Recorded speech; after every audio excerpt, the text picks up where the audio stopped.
This is Newcap News with Anna Istanislaw. Good evening and thank you for joining us. We begin tonight with a problem that's been ongoing for the past while, affecting a number of parents in the area. A bus from a regular route to Maidstone School isn't running, and as Anna Kanafe reports, many parents are unhappy about driving their kids an average of 30 kilometers twice a day for classes and are now speaking out. If we didn't have the grandparents, I don't know how our kids would get to school. Chantel Mudrick is a working mom, and getting time off to take her kids to school isn't easy. This is a pain, and it's an inconvenience. Good? And she's not alone. Roughly 10 families are in the same boat. My wife is not at home right now, so I'm after taking the last couple of days off work so I can bring them back and forth to school, and it's a big cost, and I think that we need to resolve it as soon as possible. Kuzik says the school board should be proactive with substitute bus drivers so dads like him don't have to take time off work. It's not only half an hour. I mean, once I take time off, then that's it. I'm off for the whole day, so I lose the whole day. So, I mean, they should have a decent amount of subs around to fill in these holes. Sometimes we have drivers that'll, that like anybody else, may have appointments or need to go on sick leave or anything else. And that was what happened in this case. Hauk says getting a replacement right away isn't realistic. It's happened before in different places in our division. Unfortunately, it's not easy having substitute bus drivers. We're continuously looking to increase the number of substitute bus drivers that we have.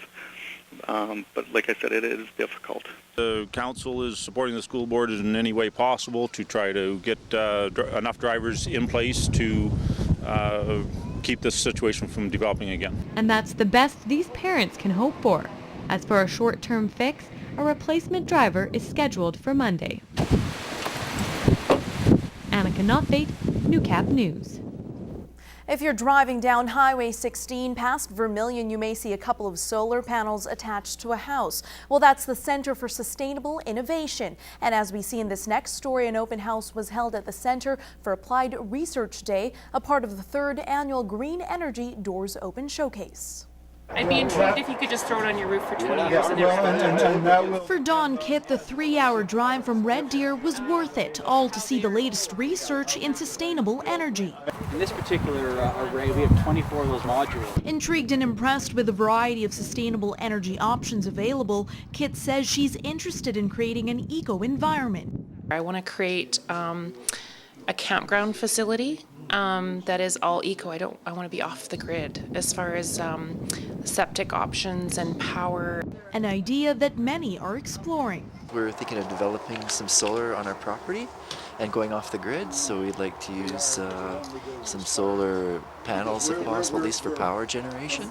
We're just kind of involved with the environment. We try and keep our carbon footprint low. We're doing a lot of stuff with geothermal